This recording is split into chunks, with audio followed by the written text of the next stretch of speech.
Hey, what's good? I'm Isaac Lee, and we back with another movie review. This time was the 2021 Mortal Kombat, so let's get straight into it. So this is a reboot from the 1995 Mortal Kombat, and they definitely have a lot of big shoes to fill. So going into it, I didn't really have big expectations because first and foremost, I knew there wasn't going to be any Johnny Cage, because I'm a Johnny Cage fan, and he's one of the original 7 from when the first game came out. So I was like, why would you even go that route? And then secondly, they're trying to wrap this around a new character who nobody knows, who's not in the game, Cole Young. And I had a huge problem with that because I didn't believe that would work. And sure enough, it didn't. I'm going to get into the characters that impressed me, the characters that didn't, and the characters that I'm kind of middle of the road on. The characters I like: Kano, he's the best part of the movie, hands down. Kabal, didn't have really any expectations, but what he did bring to the table, I actually like. Kung Lao, that's my main guy from when I played Mortal Kombat 11, and I love everything about him, except the fact that they just killed him off for no reason, which was the reason I almost didn't finish the movie, honestly.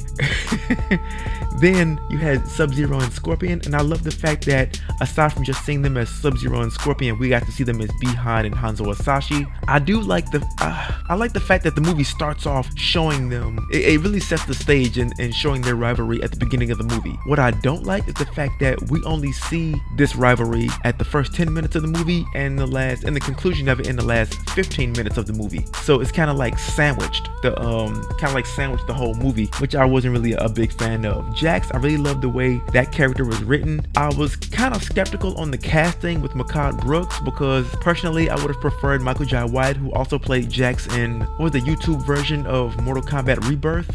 But that's just me, and he actually looks the part. I'm gonna post a picture of that now. But as far as the people that didn't impress me, Sonya Blade, I like my Sonya with more grit. Like for example, Bridget Wilson, who played Sonya in the 1995 Mortal Kombat, she hit it perfectly. Then you got Liu Kang. Liu Kang just doesn't look like the chosen one. The Mortal Kombat tournament is all about making him the champion. He's the chosen one.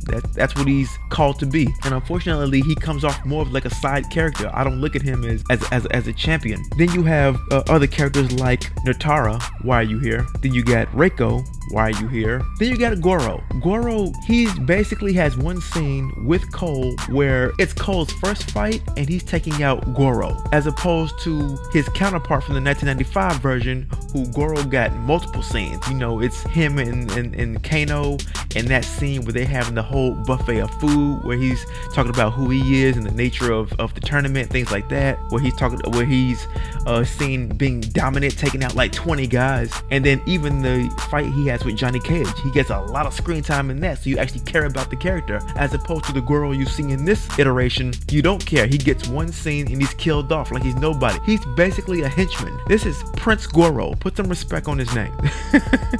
And then on top of all that, and I've mentioned it before, it's Cole Young. Whole story is meant to revolve around him, but he's boring. He brings nothing to it. And of course, if he was the center in this movie, then without question, they're gonna make him the center of the next movie. So, and then you got Shang Tsung. He had huge shoes to fill, and I wasn't impressed with him. I was like, okay, you're there to say finish him and do the whole soul stealing thing, but aside from that, you don't have any type of presence on screen. So whatever. And then Reptile, we saw him in the trailer, but I didn't want to believe that was actually him. I wanted to believe that was just a random reptile from Outworld, but no, that ended up being the reptile that's supposed to be from the video game. But no, just a super large gecko that just has the same abilities.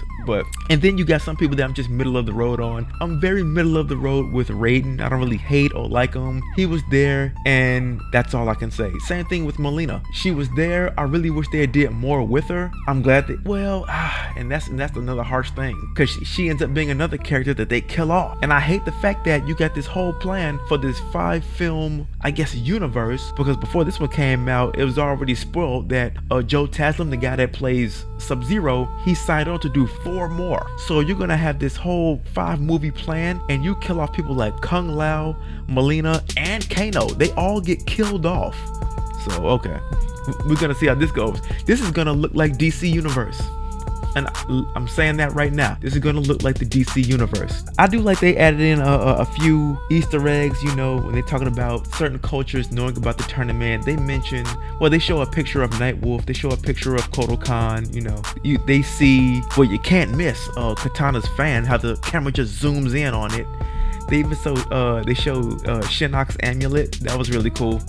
But another thing, and I want to go back to the whole Scorpion and Sub-Zero thing, is that the problem with that rivalry is that when you don't cast someone, a prominent character like Quan Chi, it makes it incomplete. Because see, I'm a fan, and I know like the real story is that Quan Chi impersonates Sub-Zero to take out, his clan, his family, and ultimately Scorpion himself meets him in another realm where he shows his true self, and he tries to make a deal with him, talking about, oh, you want to get your revenge? I'll make you the Spectre, give you these powers so you can go back. So he takes the deal, goes back, kills the real Bi-Han, then finds out it was Quan Chi that tricked them all along. So then you have a new rivalry where Bi-Han's brother, Kuai Liang, his younger brother Kuai Liang, he was the Sub-Zero who always had like the scar over the eye. Yeah, that was the second Sub-Zero, and he ends up having a feud with Scorpion, and then that's how it continues.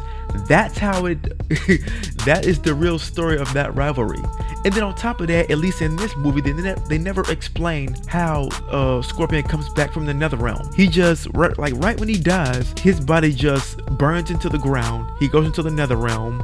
You see glimpses of him, and then he just comes back. I'm like, no explanation? We don't get anything? And then the biggest thing, this is Mortal Kombat. It's all about a tournament. At no point in time do we actually have a tournament. Set the scene. That's one of the things I loved about the 95 version. They set the scene where you saw all these people showing up for a tournament. They did the same thing in the animated version, Scorpion's Revenge, where you see a whole bunch of people showing up for a tournament. Set the scene. In this one, it was nothing more than a gang fight. My team, my crew of people versus your crew of people, and nobody else. At no point in time does a tournament ever start. They don't even abide by their own rules. You hear Raiden actually say that, oh, Outworld can't invade Earthrealm until they have 10 wins. But in this one, Sub-Zero does what he want to do, Goro does what he want to do. I'm like, come on. I'm like, where are the rules? Where are the ramifications? People just doing what they want to do, just go wherever they want to. And then at the end, we find out that, oh, Raiden could just banish Shang Tsung whenever he wants to. I'm like, oh, if you had that much control, come on, step in when we need you most, especially when my guy got killed.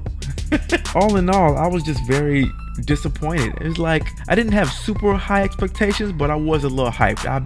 I'll admit that I was definitely a little hyped about it. But I saw it once and then went back a second time and ended up liking it less. It was like I could just do without this. I'm gonna stick to my 1995. Hey, if you liked it, great. But at the end of the day, those are just my thoughts. What are yours? And if you like what I had to offer, hit that like and subscribe at the bottom. I'm Isaac Lee. This is The Rundown.